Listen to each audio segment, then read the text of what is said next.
edition of The Morning Cup, Page, Arizona's morning show. Morning. The show is for entertainment purposes only. Oh, man. It's been a heck of a weekend, guys. Oh, we got some comments. Scott says, good morning, and thanks for saving Thanksgiving. We'll talk about that in a minute.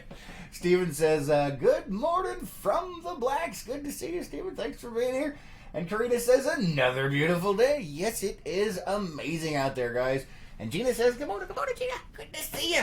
And Carrie over on YouTube says, good morning, Carrie. Feel better. Oh, my goodness, man. It's been an interesting day already. Definitely a Murphy Monday, for some more than others, shall we say. Our friend Carrie of the network over there, a member of Unplugged, was having some turkey problems. She has quite a few of them. And one of them got up on the roof of her house. So I had to go help her save the turkey from doing something stupid. Unfortunately, after the turkey was rescued, it ended up right back up on the roof. So we're going to have to lock the turkey up in turkey jail. Yeah, because otherwise the turkey will go play with the dogs and end up as ground turkey, which we don't want. Gina says, got your ears lowered. Yes, I did. She says, good morning, Gina. Yeah, I couldn't take it no more, so I cut it myself. Lois was like, uh-oh. Yeah, that was rather interesting. But yeah, I did that yesterday because I couldn't take it anymore. Had to cut the hair. It's been driving me crazy. And, getting a haircut wasn't exactly in the budget, so out came the clippers. And she said I didn't mess up the back as much as usual this last time, so I guess that's a bonus. Carrie over on YouTube says, thank you for saving the turkey. You're welcome. I'll be back after this show. And see, Trisha over on YouTube says, good morning, Chris. Good morning, Trisha. Good to see you. Thanks for being here, guys. Michael says, good morning. Nice to see you. Man, you guys are all over the place today. Thanks, guys, for being here. And thanks for liking, commenting, and sharing out all of these videos. It really does help. We really appreciate it. And my Facebook thingamabob is doing its thing, so hopefully everything's coming through clearly. We're going to pretend like it is. If I don't see your comments, though, that would be why. So hopefully you guys are having a good start off to your week. It is Murphy Monday. All hail Murphy. Oh, I tell you. Luckily, nothing horrid has happened yet today on my end. Just helping with the turkey thing, which was funny. If you guys want to see a video of that, it's in Behind the Hat Unplugged. Gina says, my granddaughter shaves her head herself as well. Awesome.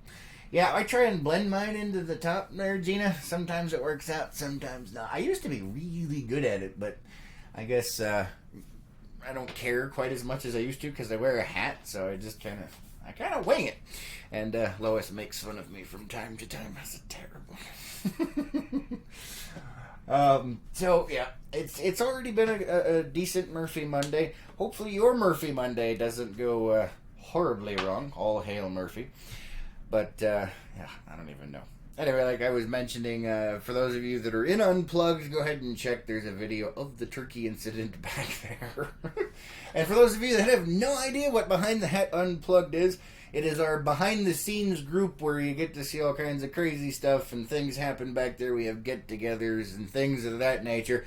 It's $10 a month. You help support the cause, and you get to participate in all kinds of wackiness. If you guys are interested in that, just let me know on a Facebook chat or an email at lakepowellnews@gmail.com. Michael says, all hail Murphy. Yes, definitely. Debbie says, good morning, Debbie. Good to see you. And Renee says, good morning, Chris and Lois. You're looking pink this morning. Yes. Isn't she cute? Telling you, that peep died is something else. And we also, for those of you that missed the last one, we also still have the Tribble on a Stick, which is now a part of the show. Yes, it is a real Tribble from the Trouble with Tribbles. I don't know if let me see if you guys can see the label there. There you go. It's an actual Tribble. And if you whack it, it makes noise. That's the cute one. It also it's vibrating like crazy. I'm sure you guys can't see that. But anyway, Lois's laughter is capable of setting this thing off at a distance of about 4 feet. It's epic. So she was here the other day, and we had some fun with that.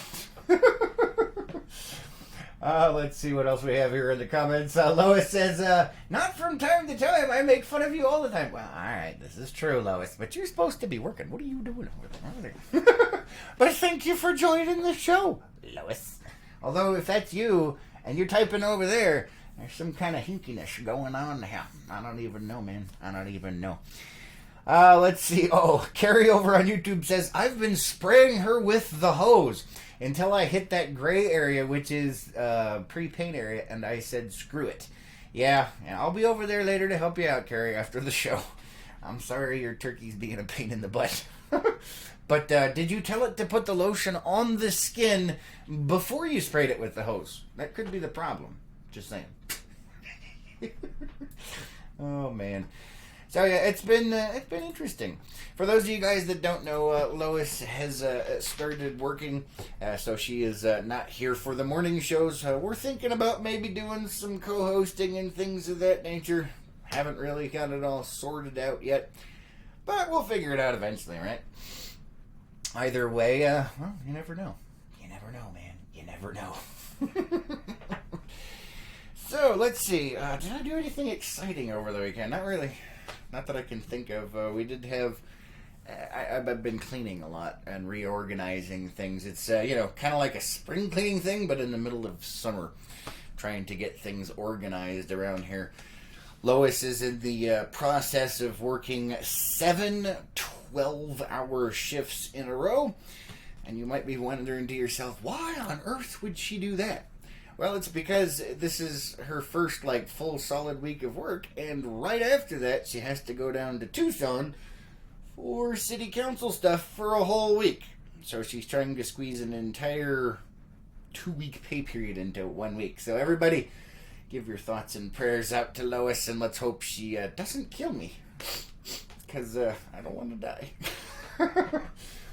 Has anybody else had to do work like that before? Jay says, Skyrim belongs to the Nords.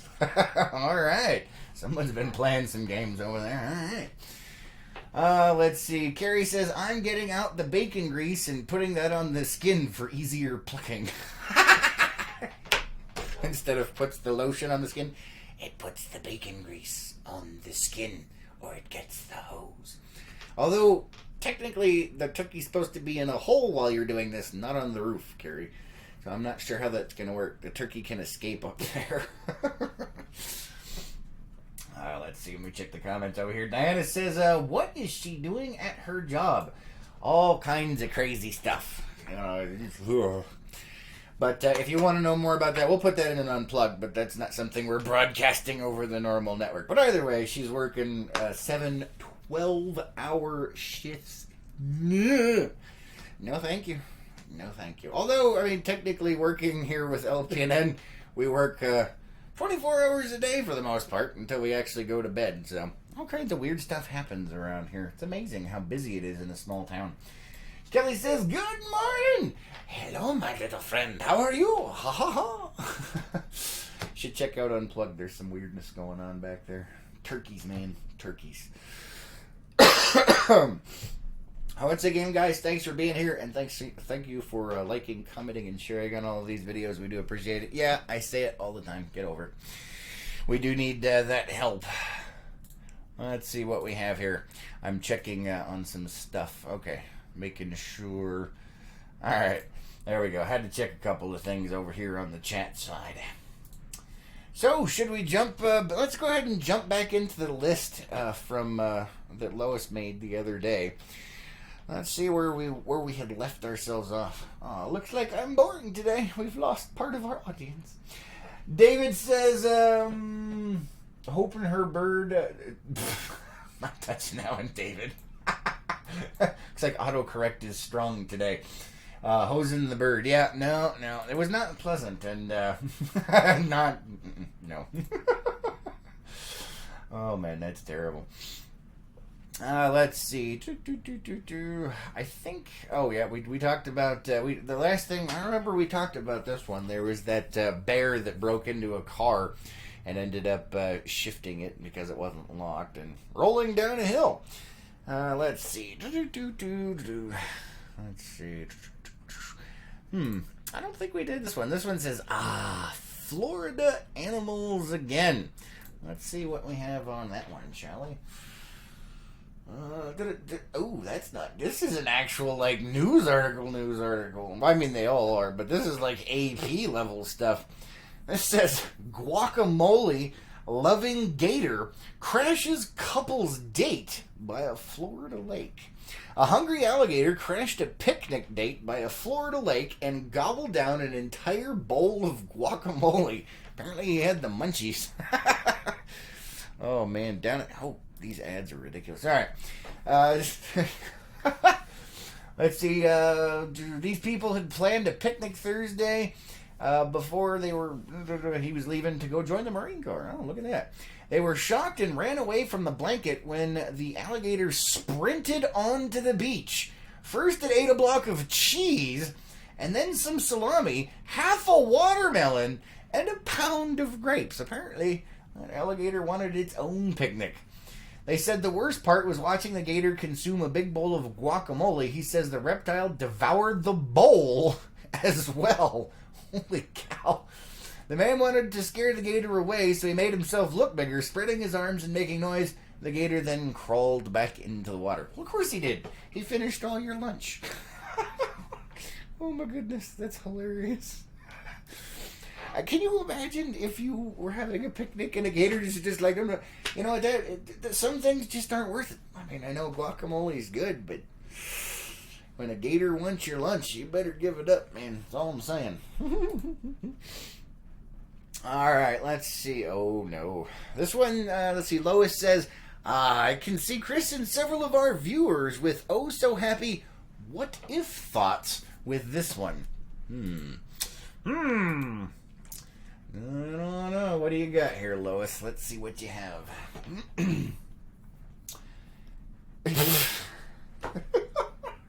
I actually saw this headline like yesterday. I didn't realize you had it in here. So the headline is this. Giant cannibal parrot once strode the earth, scientists discover. A giant cannibal parrot, which roamed the earth 19 million years ago, has been discovered by scientists.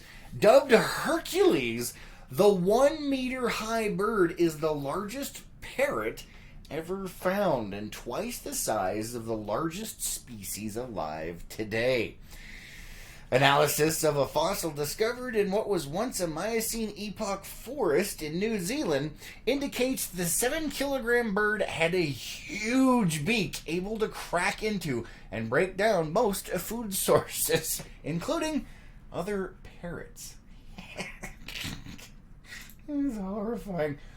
Hold on, let me check over here on YouTube. Let's see. Hold on. Oh, Carrie says if she stays up on the roof with bacon grease, she will fry without dirtying a pan. Yeah, we are in Arizona. Get a little warm up there. I think you might be right. She's going to cook up there. And Carrie says, if I wasn't hurt, I would wrestle that gator. I'm sure you would, man. Stole all the guacamole and the bowl. It ate the bowl. That's just messed up. At least leave the bowl behind, guys. Jay says, I believe it. Parrots are still mean. They can be, yeah. I've seen some nasty ones of those. Excuse me. Let's see what else it has to say about this. The fossil is approximately the size of the giant dodo pigeon, which went extinct in the 17th century. The discovery was made by experts at Flinders University, the University of New South Wales, Sydney, and Canterbury Museum in New Zealand. They have formally named the species Heracles inexpectatus to reflect its Herculean size and strength, as well as the unexpected nature of the discovery. Well, at least they got a sense of humor. See, not all scientists are boring, right? Professor Mike Archer from the Sydney said, Heracles has, as the largest parrot ever, no doubt with a massive parrot beak that could crack wide open anything it fancied, may well have dined on more than conventional parrot foods, perhaps even other parrots. I want to know how they know it's actually a cannibal parrot then. It's kind of interesting. They've got a size comparison chart over here. Let me see if I can't pull that up for you guys, because it's actually kind of... Oh. Thought something was broken. I just have to readjust it here. Give me a second, guys. Give me a second. Let's see if we can't get this all in here at once. So that is one hell of a bird. There you go. Check that out. That's how big that sucker is. Yowzers, man. Look at the size of that thing. I don't even know what to say to that. It says here, its rarity in the deposit is something we might expect if it was feeding higher up in the food chain. Parrots in general are very resourceful birds in terms of culinary interests. Oh, who knew? Parrots have culinary interests. Birds have repeatedly evolved giant species on islands.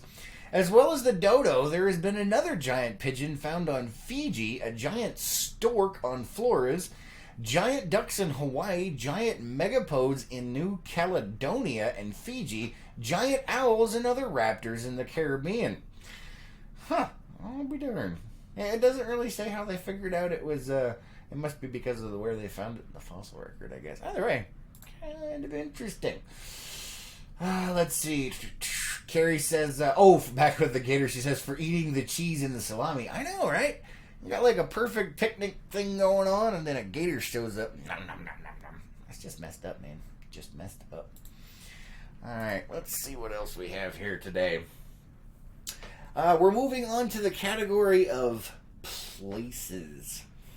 Places. What do you got for us, Lois? Here it's, her comment on this says, why? Ew, what?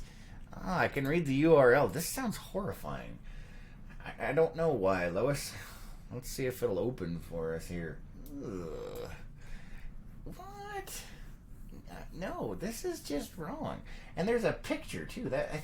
I'm not sure what makes it worse. I think I'm going to go with probably, the picture's pretty bad. Hold on, I will pull that up before I read you the headline so you can get kind of an idea. Alright, it says here, a permanent poop museum is opening in Tokyo on August 9th. So it's already open, guys. It's the 12th of August. They opened a permanent poop museum. I don't even know what to say to that. What's with all... I mean, I've seen the poop emoticon. That's like one of the big famous ones out there. This one's pink. What the... I'm going to have to read and see what this is all about, because that's just a little strange. A major success since opening in March earlier this year, the temporary Unko Museum. Unko is apparently Japanese for poop. In Yokohama is about to get a permanent site in Tokyo's amusement district. Let's see, this new museum said to be a colorful celebration of the cute poop emoji will open on Friday on the second floor of the huge shopping mall, Diver City Tokyo Plaza. So it actually is based on the poop emoji. Based on the concept of Max Unko Kawaii, which literally translates as the maximum cuteness of poop, this new Tokyo Museum is a much bigger venue than its predecessor.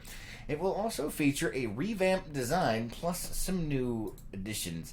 You know, society is going downhill, degrading, and pretty much gone for it when you have a museum dedicated to an emoticon that looks like soft-served turd.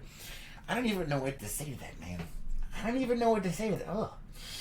Michael says, poop museum. Yeah. And Renee says, ew, no, right? And Gina says, such a stinky deal. Horseshoe Ben says, hey, welcome back, Horseshoe Ben. Haven't seen you in a while. Thanks for stopping on in, and thank you for liking, commenting, and sharing. You stopped in a most inopportune time. We are talking about a poop emoji museum that is coming up in Japan.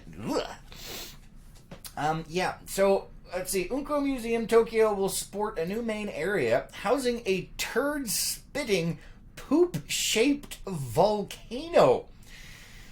We know it sounds ludicrous, they say, but we also can't wait to see how the actual installation is going to look like. The rest of the museum, however, is divided into several zones, each named after an Unco wordplay. Interactive, unstagenic, and intelligence. I'm going to pop this over so you guys can kind of see some of these. So this is the Poop Emoji Museum. What is the world coming to? You know, I every once in a while I get concerned for the future of humanity, for humankind in general. And then something like this comes along and I'm like, you know what? I think we're just done. I think we are just done. Antelope Canyon says, what up? Good to see you, Antelope Canyon. Thanks for stopping in. You guys haven't been here for a while. It's been a crazy summer out there, I am sure. Let's see if they have any other pictures. This is just horrifying. Oh, no. Let's see. Here we go. There's another one for you. You know, I find it interesting that these are kind of like CGI rendered like drawings. They're not, I mean, like conceptual drawings. It's not the actual museum. So, I don't know. The museum will also get a rainbow-colored souvenir shop named the Unco Factory. Don't forget, Unco means poop. So, the Poop Factory. They have the Cheesecake Factory, the Chocolate Factory, Willy Wonka's Chocolate Factory, and apparently now, the Poop Factory. It's stocked with a wide variety of poop-shaped merchandise that are bound to set off a few giggles, they say. There's another picture. Yeah, all of these are like conceptual CGI drawings. They're not actual pictures. It says here, gamers should head straight to the Kuso Game Center, where 7 different Kuso, Japanese for bleep, related to poop, I'll let you guess, games await. Dive into piles of toy turds, create your own story between you and Unco, or catch falling poop-shaped toys with both of your hands at the new Unco Shiradori game.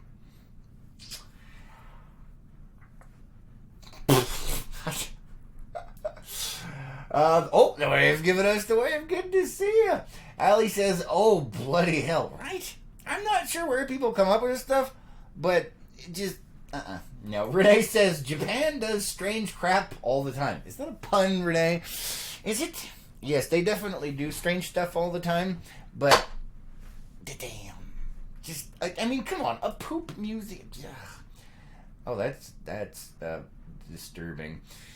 On top of that, even the museum's mascot, Umberto, a walking, wallowing turd figure that carries around its own toilet, gets its own namesake room. Walk through the toilet seat-shaped door and discover its mysterious depths. You know, this is horrifying on so many levels. I don't even know what to say, man. I don't even know. That's horrifying. Diana says, wonder what the restroom looks like. I don't think I want to know. Oh my goodness. It says you can still visit the original, though, temporary Unco Museum in Yokohama until September 30th. Looking for more unusual Tokyo experiences? Check out our list of the city's weird but wonderful museums and vending machines. Alright, I gotta click on that link. I mean, that's something you can't just let go there. Let me look over here on the YouTube side. Let's see. David over on YouTube says, hello from the other side. Hello, David. Good to see you. Oh, my goodness. And Carrie is laughing. Yeah, I don't know. I clicked the link. We're going to have to check it out. Diana says, so the maintenance guy is the pooper scooper. Yep. Definitely. And Gina says, no. I know, right? But apparently it's popular over there. Renee says, a hole in the floor.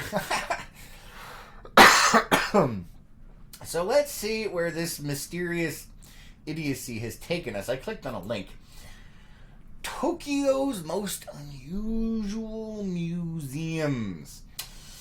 Alright, you know what? I'm going to read this here. Let's see. Tokyo houses a large number of popular museums, but if you dig a bit deeper, you can encounter a whole new world of independent spaces targeting niche interests. Explore everything from preserved parasite keyrings at the Meguro Parasitological Museum. Holy cow. Slurp plenty of ramen at the Yokohama Ramen Museum. They have a ramen museum? or marvel at the works of tattoo artist Horiyoshi III at the Bunshin Tattoo Museum. Here we've collected some of the capital's most unusual museums for you to discover. Now I'm curious. Let's see. Michael says that was a horrifying picture. Which one? They were all horrifying. All right, so let's see. The Tokyo's best unusual museums. They have a kite museum. That's actually kind of interesting. Here, I'll show you guys a picture real quick. It's actually just kites. Look at that. Yay! So nothing too strange there. A little odd to have a whole kite museum, but hey, that's kind of neat. I mean, there is a huge history for kites out there. So, apparently it was established in 1931. That museum is in Tokyo's business district. All right, what else we got here? There's a currency museum. Those are actually really interesting. If you guys have never had the chance to go to a currency museum, I know it sounds weird, but they've got some over in Europe even that are just absolutely incredible, and they've got like all the history behind everything. Really neat stuff. So a currency museum, that's kind of cool. What else they got here? There's a snow dome museum. So if you like snow globes, yeah, check this out. There's a whole museum dedicated to snow globes. That's kind of cool. At least so far, the weirdest one has been the poop museum. I don't even know what to say to that one. That's just horrifying. Jay says, a whole new world. Darby says, nice stand-in for Lois. Ah, yes. Yes, Lois is here. You joined us a bit late. We were talking about that. And I completely... sometimes I space it out. You guys have to remind me. We still have the tribble and a stick. For those of you that are curious. But let's see. Let's whack him. I pissed him off. So yes, we have a tribble and a stick, and Lois is on the peep diet and just turned into a peep. So that's how that works. Let's see if I can't get him back. There we go. And Lois can actually set off the tribble at about 4 feet, just laughing. Jay says he totally sung it. Yes. I did. If I can remember the references, man, they pop in there. And sometimes it works. Sometimes it's my brain, man. What can I say? So anyway, they have a snow dome museum. Let's see. Let me check over here. Let's see. YouTube is being quiet, which is unusual, but cool. Looks like Facebook is a bit more active today. That's a good thing, I guess. And for those of you that missed the poop museum thing, be grateful. Be grateful. Let's see, the tattoo museum. They talked about a tattoo museum. That's interesting. It says, okay, so this guy's a renowned master of traditional Japanese tattooing. It's a private collection packed with materials related to the culture, customs, history, and present-day state of skin art. That's interesting. All right, what else we got here? Ew, oh, that's horrifying. Here, I'll show you guys a picture of that one. Ugh. I mean, it's interesting, but horrifying. All right, so I'll let you take a look at that for a minute, and then I'll tell you what it is. Let's see. Diana says, don't know why, but the poop museum reminded me of Oktoberfest. I don't know, man. They call the restrooms vomitoriums. They drink, puke, and go back to drinking. Oh, man. The last time I was at a real Oktoberfest was when I was in Germany, but I was a kid, so I couldn't really participate in the that level of activity, but that's horrifying. Thanks for sharing. All right, let's see here. What's going on over here? All right. So I'm going to transition back over. So what were you looking at there? It is the Meguro Parasitological Museum. This museum was opened in 1953 by Satoru Kamagi. You know, I'm trying to pronounce all these Japanese names. I'm probably butchering them to death. A doctor who was overwhelmed by patients afflicted by parasites caused by the poor sanitary conditions which were widespread in post-war Japan.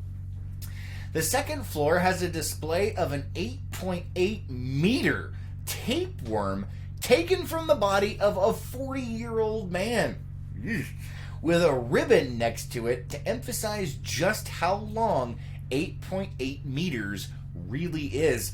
Better yet, the shop sells parasites preserved in plastic key rings. They say here, no, we're not kidding. So if that was something that you were interested in, having some kind of tapeworm on a keyring, there you go. Let's see, what's the next one here? Intermedia Fec. I'm not sure what that is. Let's see. We'll go ahead and read it and find out. Jointly operated by Japan Post and the Museum of the University of Tokyo, this multifaceted museum inside the kite complex next to Tokyo Station remains a hidden secret despite its superb location. The Intermedia Fec is one of the city's few free museums and displays the academic achievements of Japan's most celebrated educational institution. Oh, all right. Along with an extensive and occasionally creepy collection of zoological specimens. Think complete skeletons and taxidermy models. There's some explanatory text in English, most of it quite informative. I wonder if they've got a jackalope in there. Here, they actually have a picture of that one on me. So, not as bizarre. I mean, so it's interesting that we went from the poop museum to actual, like, real museums. But here's a shot of that last museum. That actually sounds kind of interesting. And it's free, apparently. The other ones, let's see. One of them, it's free entry, but donations encouraged. 1,000 yen to get into the tattoo museum. What is 1,000 yen?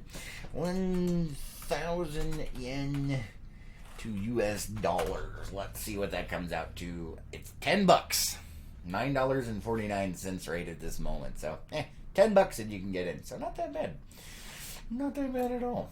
All right. Well, that was interesting. Let's see. Does this rabbit hole go any farther? Let's see. Here's the ramen museum. I can't believe they actually have a ramen museum here. I'll show you guys a picture before I read the little thingy on it here. There we go. That is the ramen museum right there. Let's see what it has to say about the ramen museum. This one is 310 yen. Let's see. Primary school students, it only costs 100 yen, and free for children aged 5 or younger. The museum's first floor is devoted to the history of ramen, the noodle dish that has become a national obsession in Japan. And the national obsession of young college students everywhere, I'm sure. However, the main attraction is the 9 ramen shops in the basement. Each shop sells a different style of ramen, ranging from Sapporo ramen, it's a miso-based soup from the north, to Okinawa ramen, shio-based soup from the south. It says they highly recommend the miso ramen at Sumire. Wonder how much they got paid to recommend that. Oh, that's interesting. Check the comments. Renee says, clean cups move down.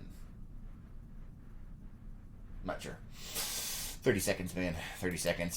Checking over here on the YouTube. Carrie says, I guess my comment is not PG-13. I didn't see a comment that wasn't. I don't know. Let's see. Carrie says, are you on live chat or top chat? Renee says, what comment was the last that showed up? Yeah, I was going to say LOL's the last thing that showed up for you, Carrie, so it must not have come through. Go ahead and put it back in the YouTube side and we'll take a look. Let's see. All right, so where were we here? Okay, so here's one for you. This is actually kind of interesting. I am one for museums. When I was stationed in Washington, D.C., I was pretty much the only person that I knew that was actually going to like the Smithsonian and stuff like that, so I always enjoyed that sort of thing. This is a tobacco and salt museum. Kind of fascinating. Let's see what they have to say about that.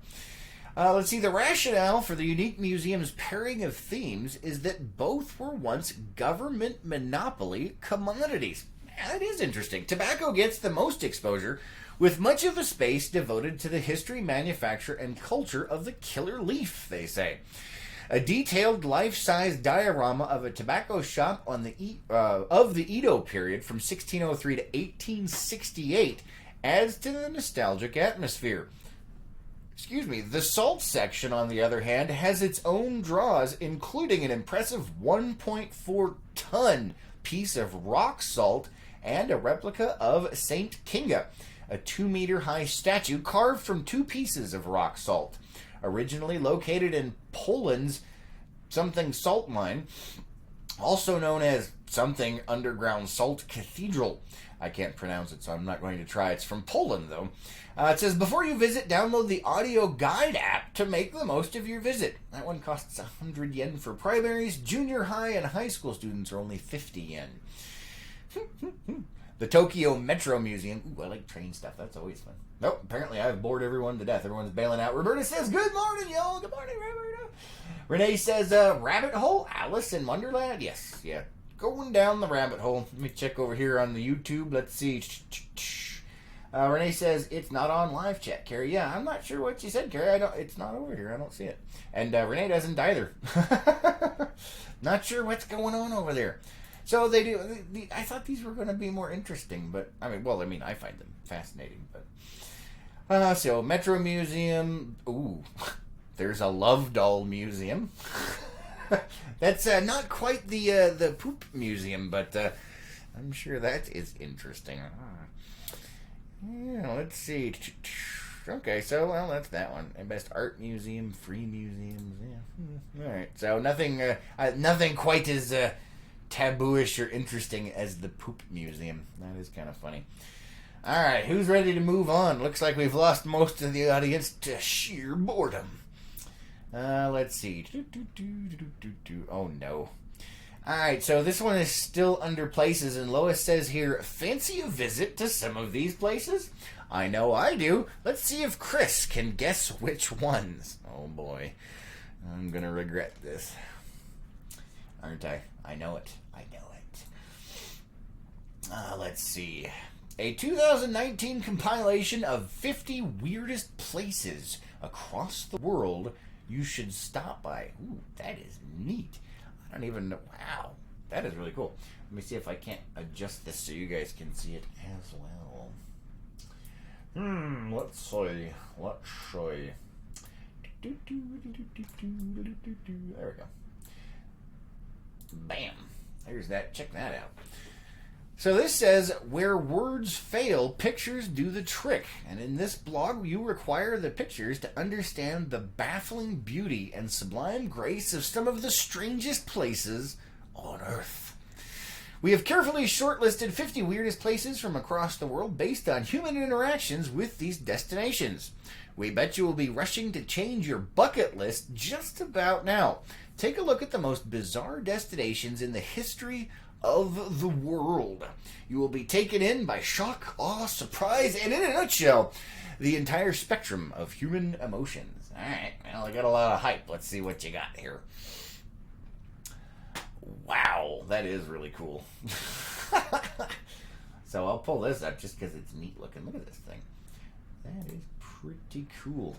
This is Salar de Uyuni. Located in the Potosi and Oruro departments, this is the world's largest salt pan. And when a thin film of water gathers on the surface, it is also the world's largest natural mirror. The best sight of this space can be observed from the central Inkuhasi Island. Salar de Uyuni is the remains of a prehistoric lake that dried off and left behind void space of bright white salt. Let's see. Well, that is really cool. This place harbors large flocks of beautiful pink flamingos that can be seen grazing in the water. The best time to visit this place is in the months of July and October. Wow, that's really cool looking. I like it. That's neat. Let's see what else we have here. Whoa. Alright, let's see. This one is Lake Natron.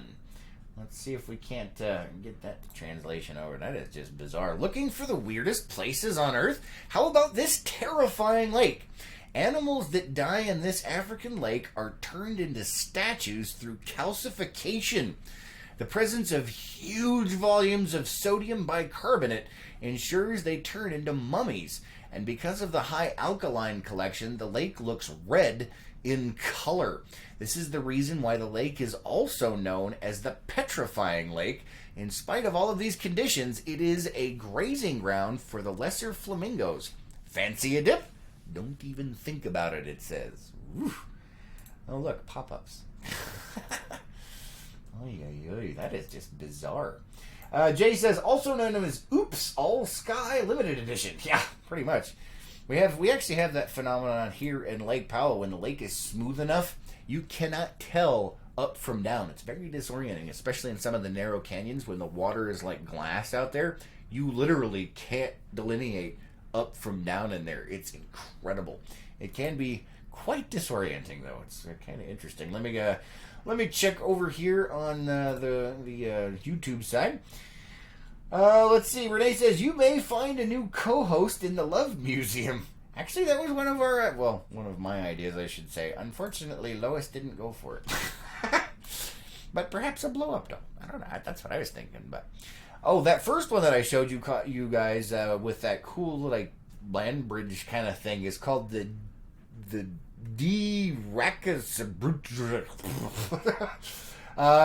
that bridge it was constructed in the 19th century, is famed for its unique construction accuracy, with the bridge and its reflection emerging into a complete and perfect stone circle, no matter where you see it from. Spooky, it says. Probably this is why the bridge is also known as the Devil's Bridge. It seems that the makers of the bridge emphasized more on its aesthetics than its utility.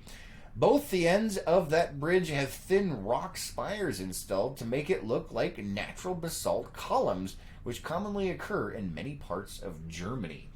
I'll show you that one. That's that one that we saw there at the beginning, guys. That is really cool looking. Alright, what else we got over here? Spotted Lake Killock. Interesting. That is it. It says Spotted Lake Killock is the most mineralized lake in the world. The lake is spotted with 365 separate pools arranged in a strange mosaic-like pattern. Each of these spots holds a unique and highly concentrated chemical content and is said to cure different diseases. Definitely one of the nicer, strangest places in the world. Huh. Well, be darned.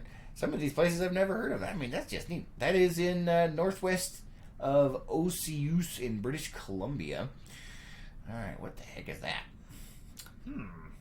That's interesting. This is Slope Point. Take a look at that. There you go. Slope Point is the South Island's southernmost point. The forest here is home to trees that are permanently twisted and windblown thanks to the intense Antarctic gusts. Windy much? This is one of the windiest, strangest places in the world. The sight is all the more intensified by the rugged cliffs eroded by the strong winds and time.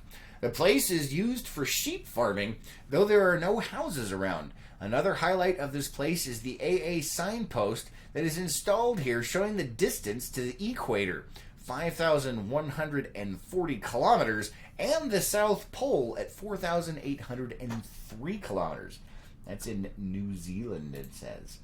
That is cool. Let's see.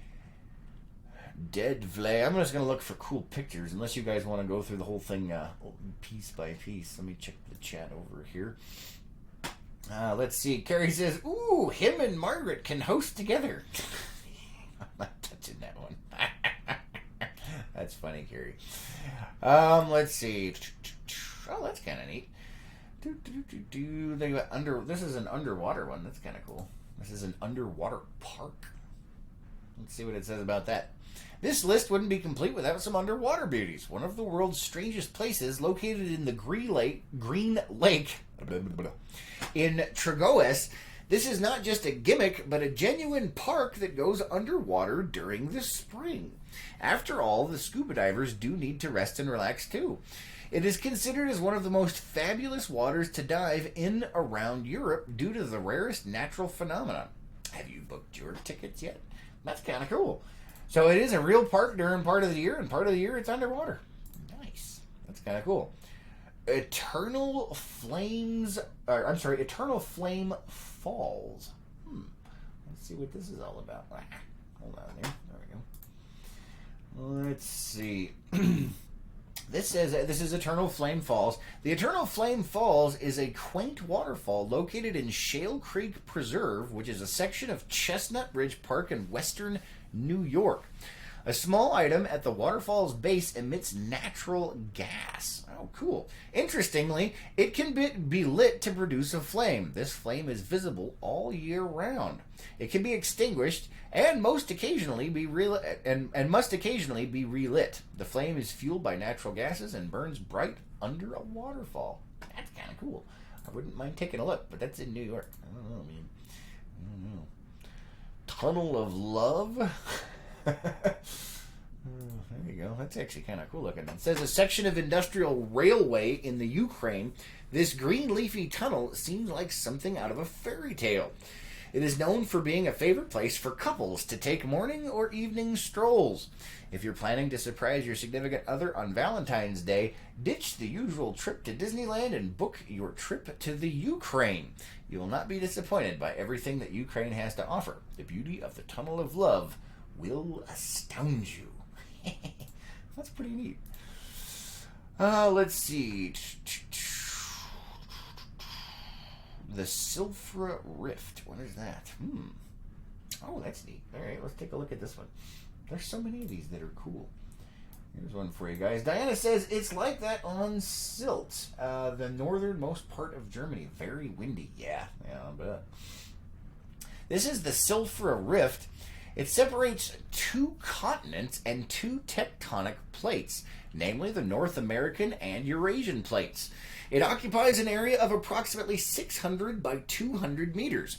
It is touted to be one of the most unique phenomena on Earth. Snorkeling is Silfra Rift is one of Iceland's most awesome experiences. This is written terribly. Make sure to indulge in it on your trip to Iceland. You will be blown away by the beauty of this natural marvel. Huh, that is really cool looking. Yeah, I like it. Alright, let's see what else we've got here. Whoa, that is interesting. All of these are so cool. I don't even know what to say, man.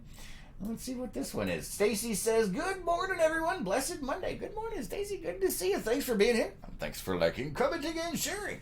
We appreciate it. This is Caño Cristales. In the summer months, this Colombian river turns red. Actually, the riverbed is covered by a unique species of plant, and that is what turns red. Another one of those mysterious places on Earth underwater. The river is commonly called the River of Five Colors, or the Liquid Rainbow. It has been called the most beautiful water body on Earth. Wouldn't that be body of water? You can make a time lapse here of the water cascading down the rocks. Kind of cool. Nope. Oh, I've been stung by these. Jellyfish Lake. Obviously, it's some kind of non-toxic one, I'm guessing, because there's a person right there and they're not dead. There are 70 marine lakes located in this region. What makes Jellyfish Lake stand apart from the rest is that it contains jellyfish. I see that. Too many of them. It was closed for the public in 2012 owing to the diminishing population of jellyfish in this lake. Scientists assumed that it was the end of this beautiful lake, but the population of jellyfish grew in the recent years and is once again being opened for the public. It says cool, right? I don't know, man. I don't want to swim with jellyfish. I've been stung too many times as a child. It's not fun. Gina says beautiful. Yeah, pretty amazing stuff. Let's see. Let me check the chat over here on the YouTube. Let's see. Carrie says, but that was way back at the beginning. I must have missed it, Carrie. I didn't see it. Carrie says, algae. Yeah, probably some kind of. And she says, a hell to the no. Yeah. Nope. Wouldn't swim in it. Let's see. Oh, that's kind of cool looking. This one is called Blood Falls. Look at that. Nice. It says, amidst the unending whiteness of the snow, Blood Falls provides a creepy relief. The water is red in color due to the presence of huge amounts of iron. Definitely makes the list of strangest places in the world. According to Forbes, the mystery surrounding Blood Falls has been solved. According to the researchers of the University of Alaska, the red coloring is due to oxidized iron in brine saltwater. You just said that. Yeah, these articles are very poorly written. Our little descriptions. This is in the Antarctic. Interesting. Let's see. Oh my goodness, we made it here. Oh, that well, it's not us. It's in Oregon, but either way, the Painted Hills. This says here, how often do you come across a place that is simply left awestruck by its beauty? Painted Hills is one of these places. Wake up, guys. We got the Painted Desert. Don't believe us? Book a trip to Oregon right away and see for yourself. We promise you will change your mind. At Painted Hills of John Day Fossil Beds, the presence of minerals stain the hills in myriad hues. The ever-changing light and moisture levels affect the yellows, reds, golds, and black. Yeah, they do that here, too. That is interesting. I didn't realize that... I didn't realize Oregon had a section that looked like Arizona. Let's see. Carrie, so bad. Carrie is talking about the jellyfish lake. She says the only time your date peeing on you is okay. Yes, to get the jellyfish sting out. Let's see. Oh, wow, that's kind of neat looking. This is the confluence of Rhone and RV rivers. That's a river confluence. That is really neat looking. It says, there is a defined contrast between these two rivers of Switzerland. One is blue and the other brown. They never fully mix due to the difference in density. They mix in Geneva, which is situated in Switzerland. It is hard to walk by this beautiful marvel of nature and not feel overwhelmed by whatever nature has to offer us. That is kind of cool looking. Look at that. Nice. All right, let's see. We got enough time for one more, guys. Ooh, that's pretty. Let's check this one out. This is the Sea of Stars. Bioluminescent sea plankton that shines bright blue during the night makes the sea area at Vadhu Island look like the Sea of Stars. The Sea of Stars of Vadhu Island, Maldives, attracts millions of tourists every year. The tourist footfall seems to be only increasing after the sea was featured in far and few Bollywood and Hollywood films. Okay, let's see. The Maldives is listed as one of the cheapest destinations in the world. Well, I don't really care about that, but that is really cool. Bioluminescence, man. I always like bioluminescence. That's some fun stuff. All right, let me check the comments over here. Gina says, wow. And Jay says, neato. Yeah, isn't that cool? Bioluminescence. I love bioluminescence. And let's see. Carrie says, jellyfish lake. Yeah, I know what you meant. Carrie says, ooh, pretty. Yes, it is. All right, guys. That is all the time we have left for today. Thank you so much for being here. Thanks for liking, commenting, and sharing on all of these videos. And thanks for participating in our strange exploration of weird museums and odd places in the world to visit. Perhaps we will continue it on Monday to see what else we can find out there. Until then, have an epic day. All hail Murphy! And we'll see you on the next one.